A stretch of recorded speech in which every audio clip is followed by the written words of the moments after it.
மனிதனுக்குரிய அமல் செய்யும் சிறுவர்கள். ஒவ்வொரு செயலும் ஒவ்வொரு மனிதனுக்கும் ஒரு ஆர்வத்தை ஏற்படுத்தக்கூடியதாக இருக்கிறது. ஒவ்வொரு ஆர்வமும் அந்த மனிதனுக்கு எப்படிப்பட்டதாக இருக்கிறது என்றால் சோர்வை ஏற்படுத்தக்கூடியதாக இருக்கிறது.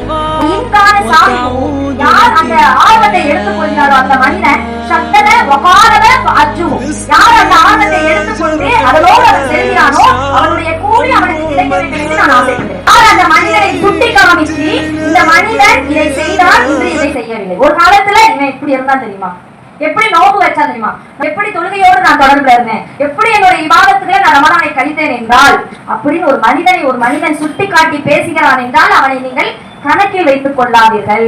ஏனென்றால் ஒவ்வொரு மனிதனுடைய அமலுக்கு பின்பு ஒரு ஆர்வத்திற்கு பின்பு ஒரு சோர்வு ஏற்படுகிறது. அப்ப நம்மளுடைய இபாதத்துல எப்படி இருக்க கூடாது என்றால் உச்சபட்சமான ஒரு ஆர்வத்தோடு என்ட்ராகி 3வது நாளே அந்த இபாதத்து எங்க போச்சு காணா போச்சுன்னு சொல்லக்கூடிய அளவுல இருக்க கூடாது.